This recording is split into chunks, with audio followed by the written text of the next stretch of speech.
Hello mga ka-busy mind. So may nag-comment sa ating nakaraang video kung paano daw mag-wiring ng conventional at addressable smoke detector or fire alarm system. So may maraming klase ng fire alarm system, depende yan sa supplier or brand. So kapag nakakita kayo ng smoke detector o device na ganito, yan ang base niya. So, may dalawang wiring connection nito, addressable at conventional. So, malalaman natin ang isang device na addressable or conventional. Dito sa likod, makikita natin yan, may naka-label diyan.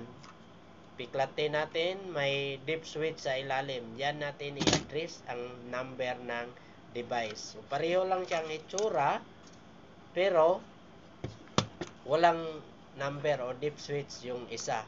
So, ang kaibahan lang dito, itong itsura kapag ganito, heat detector yan. Ito naman ay smoke detector. Pero pareho lang siya ng brand. So, ang wiring connection nito,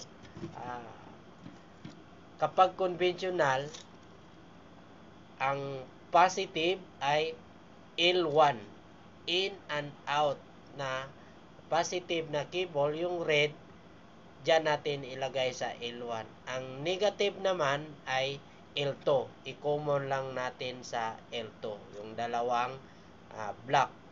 Kapag addressable naman ang wiring connection nito, parallel ang connection nito, tapos baliktad ang wiring connection. So, dito sa L2, positive. Dito sa L1, negative. In or out, walang problema. Basta yung dalawang cable ay pagsamahin natin sa L1, pagsamahin din natin sa L2. Yung L2 red, yung L1 ay black. So, parallel connection kapag addressable ang wiring connection ng smoke detector na ganito ang hitsura. So, maraming klase ng smoke detector, pero kapag nakakita ka ng ganito na hitsura, tapos walang diagram, at least may idea ka na kung paano wawiringan ang klase ng device na ito. So, kung may idea din kayo or may katanungan kayo tungkol sa fire alarm system, i-comment nyo naman sa baba. Okay? Bye-bye mga ka-busy mind.